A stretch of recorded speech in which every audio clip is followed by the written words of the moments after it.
গতকাল সকাল থেকেই শুভ বিজয়ার মেসেজ পাচ্ছিলাম। অনেকের সঙ্গে দেখা হয়েছে, তারাও শুভ বিজয়া বলেছে। বাঙালিদের শুভ বিজয় কিন্তু শুরু হয় দুর্গা ঠাকুর ভাসানের পরে।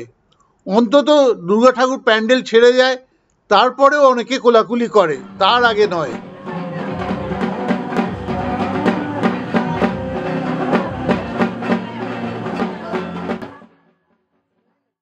ডিএ ব্লকের প্যান্ডেলে দুর্গা ঠাকুর বরণ করার জন্য একটা প্ল্যাটফর্ম তৈরি করা হয়, আর তার সঙ্গে একটা সিঁড়ি লাগানো থাকে। সত্যি কথা বলতে কি, এবার প্রথম ধাপটা বড়ই উঁচুতে করেছিল, যার জন্য উঠতে অনেকেরই কষ্ট হয়েছিল, বিশেষ করে যাদের পায়ে ব্যথা। আমার তো অনেককে দেখে মনে হচ্ছিল প্ল্যাটফর্মে উঠছে না, এভারেস্টের চূড়োয় উঠছে, আর ওঠার পরে সে কি আনন্দ। এক্সপ্রেশনটা অনেকটা এইরকম, হ্যাঁ আমিও পেরেছি, এই দেখো।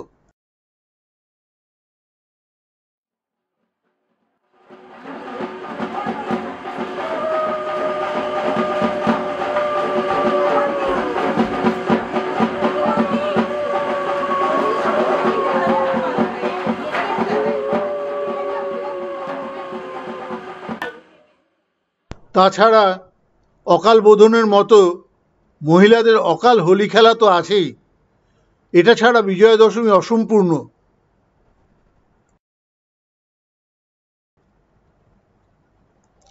এই হোলি খেলার মাঝে ফটোশ্যুট চলতেই থাকে। এই দেখুন বেশ কিছু র্যান্ডম ফটোশ্যুট। এছাড়াও আমার কাছে আরো অনেক ছবি আছে, যেটা টাইম টু টাইম আমি পোস্ট করে দেব।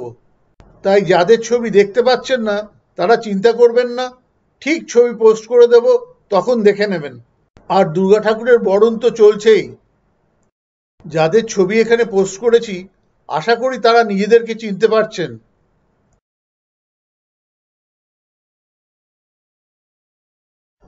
এবার আবার কিছু স্টিল ফটোগ্রাফ দেখুন। এরা সকলেই প্রায় ডিএ ব্লকের বাসিন্দা। বছরের এই একটা সময়ই অপেক্ষা করে থাকি এরকম ছবি তোলার। কিছু কিছু ছবি অবশ্য পোজ মেরে তোলা হয়, তবে অনেক ছবি ক্যান্ডিড। যার ছবি তুলছি সে নিজেও টের পায় না যে তার ছবি তুলছি। ছবিগুলো সেই কারণে খুবই ন্যাচারাল হয়। এই ছবিগুলো একটাতেও কোনো এডিটিং নেই। তার কারণ এটা তো ভিডিও করছি, এখানে অত ছবির ডিটেল নিয়ে অত চিন্তা করিনি।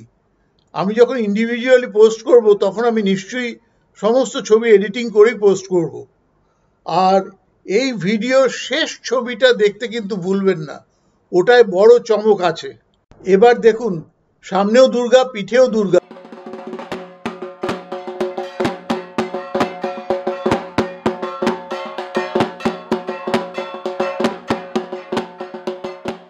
আর একটু পরেই ঢাকের বাদ্যি শুনতে পাবেন।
ডিএ ব্লক থেকে দুর্গা ঠাকুরের যাওয়ার সময় হয়ে এলো। এই হলো শেষ মহিলাদের ফেয়ারওয়েল ফটোগ্রাফ। তারপরে নিজেই গট গট করে স্টেজ থেকে নেমে ছেলে মেয়েকে নিয়ে ট্রাকে উঠে পড়ল।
আর এই সেই শেষ ছবি, নারী শক্তি 2 হাতে দুর্গার মতো 10 হাতের কাজ করে।